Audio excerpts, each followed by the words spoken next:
All right, greetings, Internet. Eric Arnold back in the auxiliary secondary studio here. It's Thursday afternoon, the 18th. March Madness kicks off tomorrow. Not its normal day today. Tomorrow, Friday, 16 games tomorrow. Here they are. This is what it is. If you're new to the channel, I haven't updated my record in a couple days. It's getting away from me. It's bad. It's bad. I mean, it's bad, like 48% bad.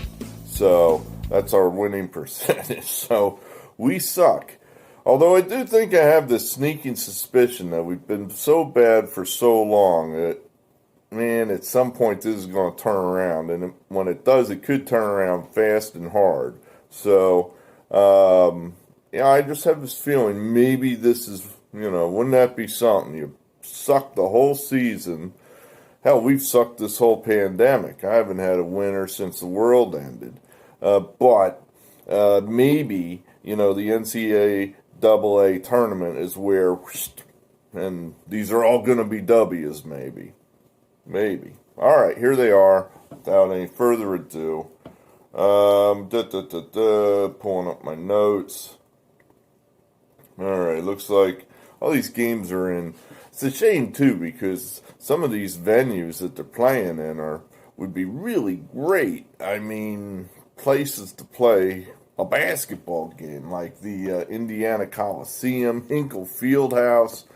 But of course, you'll have a smattering of fans, and they'll all be depressingly masked up, as if that's going to help them. But open up at Hinkle with Virginia Tech, Florida. Interesting game here. You got the ACC, the SEC. I think the public, oddly enough, is on Virginia Tech on this game, which surprised me. I'm trying not. I'm blaming my bad record on being too much in the public this year. It feels like a lot of my games, my picks, I'm with the public, and you do that too much, that's a loser. So I've been trying to mix it up here to try to, when I look at my picks and I say, oh shit, I'm with the crowd on all of them. It's like, well, that's not going to get it. In other words, they didn't build these giant Taj Mahal casinos all over the country by losing to the public. The bookies generally, fade the public sometimes, and they win. So, it's not a hard and fast thing. You can't just reflexively go against the public every time and win. Anyway, back to Florida, Virginia Tech. My notes say that we like Florida.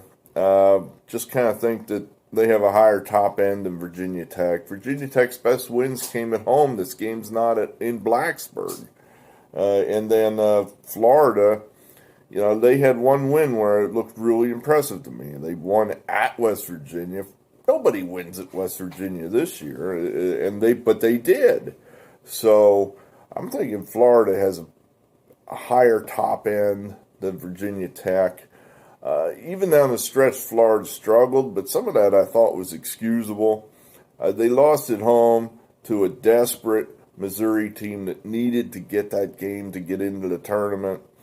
And, I don't think they ever did get in the tournament, did they? Missouri, I don't think they were in. But I'm not sure. I forget. If they are, they're not playing today or Friday. Well, at any rate, and in that Missouri game that Florida lost, they were down like 9 points with 2 minutes to go, and they charged back and were going to win that game, except Missouri scored on the very last shot. If they miss that game, Florida wins that game easily in overtime. They had all the momentum. They had 2 losses to Tennessee down the stretch. Tennessee's a good team despite how much I, am unimpressed by that team. I keep saying that, and they keep beating me. But just think, Florida's poor play, maybe not as poor as it looks. So we're going to take Florida here. One other point here. Since the 3rd of February, Florida's played 8 games. Since the 3rd of February, Virginia Tech's played only 4. So I just think Florida is in a better rhythm, and Virginia Tech is, how do you get in any kind of rhythm if you only play once every 8 days? So that's the thinking. Okay, next. Arkansas Colgate. I don't know. We've got Arkansas here. I just think Arkansas is going to out-athletic Colgate. I mean, to me, if you got a Patriot League team against one of these power league teams, you want more than, what is the number here? 8.5 points. I'd like double digits, and you're not getting it. Colgate, I mean, they have a history, this team. They were going to make the tournament last year, and they lost in the final to Boston. But it's probably the same damn team, practically. And last year, they played some of these kind of teams early in their non-conference schedule. They played Clemson, they played Syracuse, they played Auburn. They lost by double digits to all of them. So I'm just not seeing where, the Colgate looks like one of those nice, sneaky teams that's going to make lots of threes and not turn the ball over and play, okay enough defense to keep it close. But I don't know. I just kind of think Arkansas is going to out-athlete these guys. I was looking at the rosters, and Colgate's guards are like 6 foot, 6'2", 6. Arkansas's guards are so much bigger. I mean, if Colgate, their guys are going to have to be wide open to hit them threes. Otherwise, Arkansas is going to defend them. They're going to block them. They're going to disrupt them. That's what I'm thinking. So we'll take Arkansas.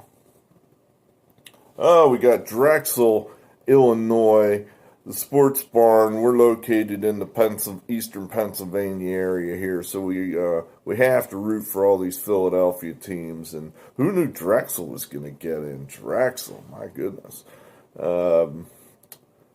My cousin went to Drexel, then he dropped out. One of my good friends, one of our he's one of our South Carolina subscribers. He went to Drexel, and then he dropped out. So I'm not sure what that means. I don't know what that means. You go to Drexel and you drop out, I guess. I guess it's hard. I don't know. I guess it's hard. Well, maybe more correctly, I bet it's expensive. I have a feeling, come to think of it, thinking of both these people, they're two of the smarter people I know, especially my cousin. And he could have handled anything, but he probably dropped out because it was expensive. So, what we got here? We're taking Drexel. We're taking Drexel here. We think that's just a lot of points, and I've seen Illinois coast in some games this year where they just, if they're not interested, they'll win, but it's not going to be impressive. And you got an early start here. What is this game starting? 1:15. That's pretty early. No fans. It's just going to be it'll almost feel like a practice, I think, to these guys. Just a run-of-the-mill practice.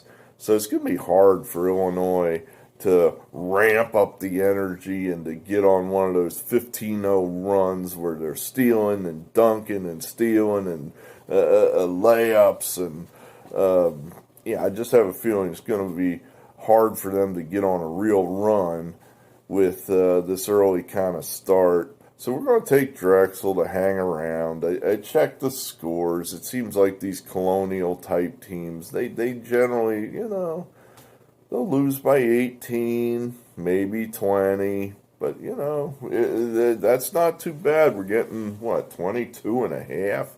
Yeah, we'll take Drexel. We'll take them. Bloomington. In Bloomington, Utah State, Texas Tech. All I know is Texas Tech has chewed up money all year long. This team has had some lofty expectations that they have not met, and now they're facing Utah State. Utah State's covered more than they haven't this year. We're just going to take Utah State. We're just going to say it's going to be more of the same for both teams. The team that covers is going to cover. The team that doesn't cover won't cover. So we'll take the 4 points there with Utah State. Yes, now the homer pick. The Ohio State University, somewhere around here. Well, it's around here somewhere. I got a diploma. I honestly thought, there it is. It's over there. I thought it was in this room. It is. It's over there. You don't really want to see it, so I'm not going to get up and show it to you. But, so I am, I'm going to watch this game with another Ohio State alumni, so I'm just picking Ohio State just to keep everything straight and we don't have conflicting loyalties, and then somebody might get grumpy, and I just don't feel like dealing with that. So we're just going to go ahead and pick the Buckeyes.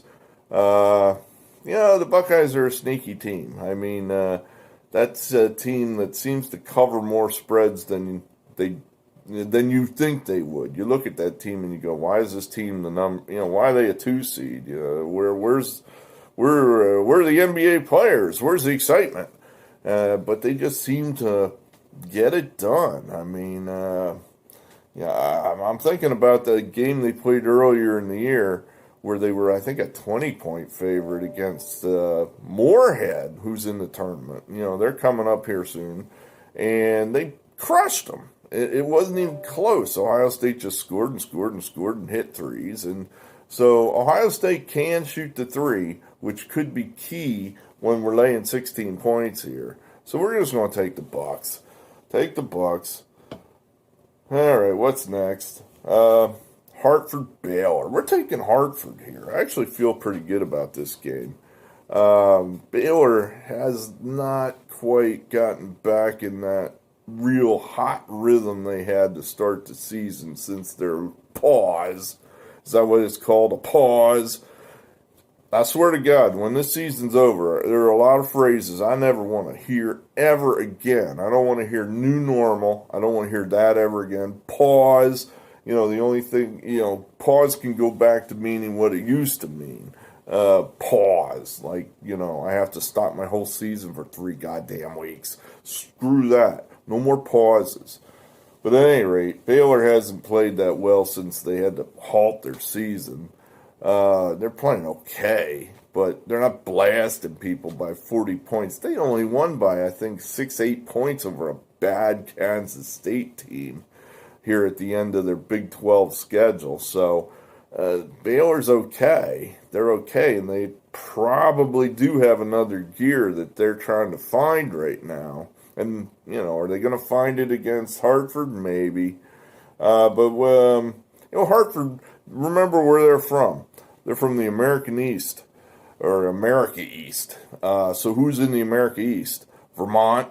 That's who they beat to get into the tournament. If that line said Vermont instead of Baylor, or if that said Vermont instead of Hartford, well, this line would be 16 to 18 points. It wouldn't be no 25 and a half. There's no way Vermont would be a 25 and a half point underdog to anybody. So, and Hartford beat Vermont. So I think you're getting some value here. Remember who else is from the America East, and that's Baltimore County.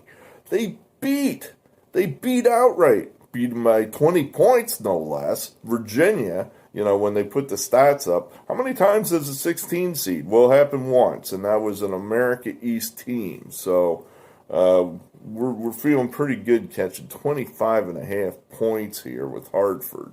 So we're taking Hartford.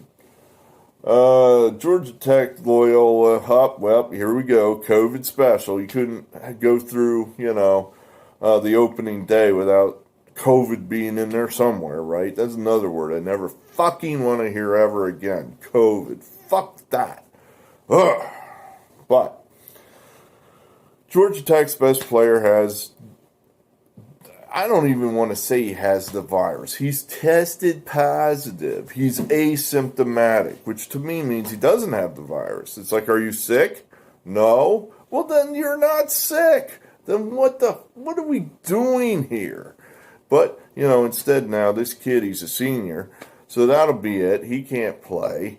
Not only can he not play in the Loyola game, should they beat Loyola, and then go on to play, yeah, I know, it does suck. Go on to play Illinois, he can't play in that game either. So that's where I'm thinking we're taking Loyola. I like the idea of, the team rallying around the flag and, oh my God, let's pull together here. We lost our best player. Let's, win one for the Gipper. But, the fact that he's out 2 games, I think that's just going to depress him. In that, all right, we could rally and beat Georgia Tech here. I think that could happen. Or I'm sorry, they are Georgia Tech. We could rally and beat Loyola here. Georgia Tech could do that. I think they have enough talent to do that. But I think they know there's no way in the hell that they're going to beat Illinois without Moses Wright. So that's where I'm thinking they're just going to be depressed. And just, it was a nice season. We won the ACC tournament, yeah. So, the other horrible thing about this for Georgia Tech is Loyola is actually really good. They are way underseeded here at an 8 seed. I mean, all the Loyola people bitching, they have a point. There's no way Loyola should be an 8 seed. I sure felt gimmicky that perhaps the tournament committee wanted that Illinois-Loyola matchup. Well, I think you're going to get it. We're taking Loyola, lay the 5.5. All right, next, Oregon State, Tennessee. I got to refer to my notes on this one. All right, well, I'm not that impressed with either one of these teams. I think Oregon State beat a bunch of teams that were already safely into the tournament to win the Pac-12 tournament. So, I'm not that impressed with them. Tennessee, on the other hand, it seems like, I don't know why, but I have it in my head that I'm just unimpressed with this team. And I guess I had them earlier in the year a couple times, and they just got crushed as favorites, just wiped out. And I'm like, well, that sucked. I'm not playing those guys again. And they're clearly better than I give them credit for. I checked out their schedule this year. It seems like teams like Oregon State, not your cream of the SEC, your Auburns, your South Carolinas, they generally beat these teams and beat them by your Georgias. They beat them by, double digits. So that's kind of what I'm thinking here. They're going to handle Oregon State. They're going to get them, beat them. So we don't love that game, but we got to pick something. So we picked Tennessee. Liberty, Oklahoma State. We're going to go with the underdog here.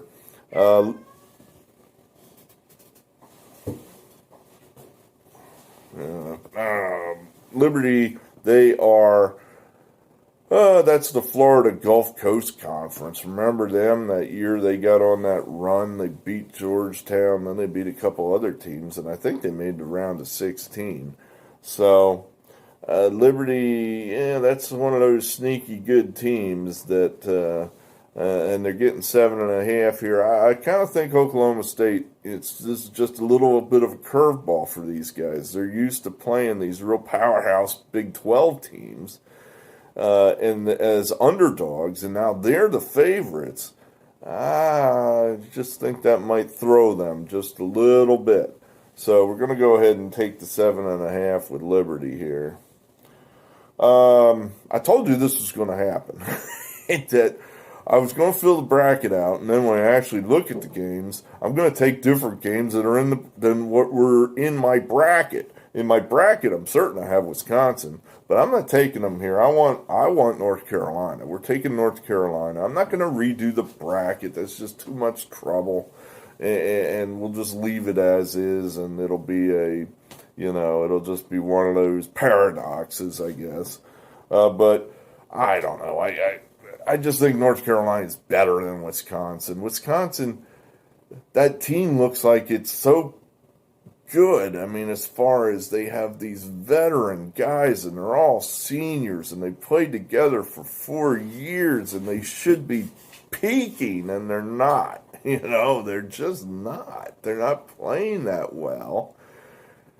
Possibly they're just not that good to begin with. If I put four or five not very good basketball players together and I let them play together for 5 straight years, they might get a little better. But at the end of the day, if there's not that much talent there. There's not that much talent there, and I just think North Carolina has more talent. They're playing better. I think, North Carolina, let's put it this way, you could get a complete 0 game out of North Carolina. They might just stink to join up. But if they play anywhere close to their best game, I think that's easily enough to beat Wisconsin. So that's where we're at with that. All right, next page. All right, I feel okay about this game. My view on that Cleveland State team as they were going through the Horizon tournament was they're the best team, but they're struggling here because all these teams had big layoffs and no one had their legs under them, so it was all big mishmash as to the results. You were getting crazy results, 3 overtime games, good teams losing to bad teams, all sorts of stuff. And then finally, near the end of the Horizon tournament, Cleveland State finally started to get their legs under them, and then they won and covered. And now it's been 10 more days, and they still haven't played, and they've had another huge layoff. So I think the same thing's going to happen now in this game, where they're not going to have their legs under them. Houston is a well-conditioned team. Not only that, they're good. So I think Cleveland State might hang with these guys for a half, and then Houston's just going to run them off the court. So we're going to lay the 19.5 here. I think Houston covers this. All right, next, North Texas, Purdue. Purdue, somewhere in my mind, is this one of these stats they throw at you every year? But now I can't remember it, of course, because they didn't play last year. So I haven't heard this stat in 2 years. But I think Matt Painter, didn't he always win that first game? I kind of think that's a thing, and I could be wrong. Maybe I'm thinking somebody totally different, but they're only laying 7.5 here. Generally, if you could pick the winner of a game, the winner of the game generally covers the spread probably 75% of the time. So, we're just going to go ahead and say Purdue wins this game and finds a way to cover. Hell, they're a home team, right? They're from Indiana, so let's go with them. Rutgers, Clemson. This is another. Trying to remember the rationale here. I think Clemson's probably one of these teams that's just a little better than people think they are. We think they're just kind of a run-of-the-mill, down-the-road ACC team. This is first time in the tournament for Rutgers. Clemson has been here before. Whereas, this is first time for Rutgers. So, maybe that little bit of experience edge, that might be all Clemson needs. So, we're going to take Clemson. Here's another one. I know my bracket says San Diego. I think largely because I absolutely despise Jim Boeheim. But, the fact is he's a good coach. So, I think he'll probably just do enough and somehow get the W because he plays that oddball zone. Oh, the other guy's a good coach too, so he should be ready for it. But I don't know. I guess this is one where I just figured Syracuse is going to find a way. Boeheim has the tournament experience, and it's good experience. So that's kind of where we're at here, that Boeheim's going to figure a way to get this game. It should be an incredibly low-scoring game. I mean, so, that could happen. I'd be perfectly cool with that if San Diego won this game 42-40. Perfect. They win. Boeheim loses. Boeheim covers. We cover. That would be perfect. But this should be a low-scoring game. So, you're getting the 3 points. There should be value there. So we'll take Syracuse. And then second to last. Now I'm getting fouled up. Oh, here we are. Bobby Huggins, West Virginia against Morehead State. I went back to that Ohio State-Morehead State game from earlier in the year where Ohio State just blew them off the court. I don't know. I think Morehead's just, they had a nice little run there through the Ohio Valley tournament, and they're not your favorite. They were, at least second, third, fourth choice in that conference. So I don't know they can handle the West Virginias of the world. You're only laying 13 here with West Virginia. West Virginia can put some points up when they have a mind to. I kind of think this is one where I think the Morehead coach is about 33 or something, and you're going up against a guy that's been there and done that with Huggins, and I don't know his experience is as good as Boeheim's, but I don't see Huggins losing this game. Can he cover 13? Well, I mean, like I said, Ohio State crushed these guys, Morehead, earlier in the year. So he should be able to pull out a pretty comfortable win, I'm thinking. So we're taking West Virginia. All right, lastly, I freely admit I didn't handicap this game at all. I just looked at it and said, do you know what? I'll be goddamned if I'm going to play against the great Jay Wright. I don't care how many injuries he has. We've won a lot of games. We've won some money in the past with the great Jay Wright in Villanova, and I'll be goddamned if I'm going to play against him. So we're taking Villanova. He might go out there and play himself. He might take some kind of a community college course or something just so he can activate himself, and he'll go out there and play. He'll be the Colin Gillespie.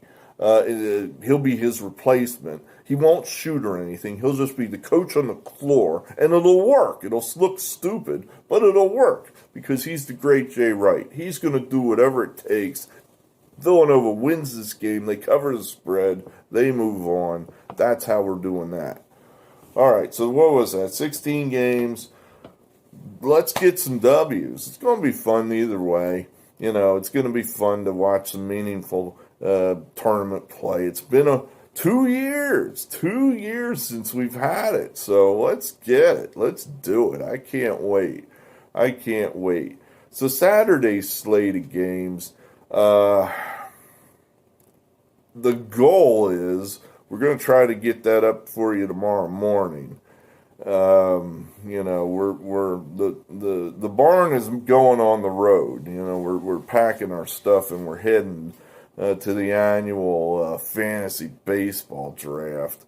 So somehow we're going to have to do the video, get drunk, do the fantasy baseball draft, and all this stuff's got to happen in like 36 hours. So I don't know. We're going to get it done. I don't know when we'll get it done, but we're going to shoot for tomorrow morning before all this stuff kicks off. And then I can just relax. My work here is done. But I feel okay about these picks. I don't know what you think, but I feel okay about these picks. I'd be curious what, Brooklyn Lou, he's a winner. I'm curious where he's at.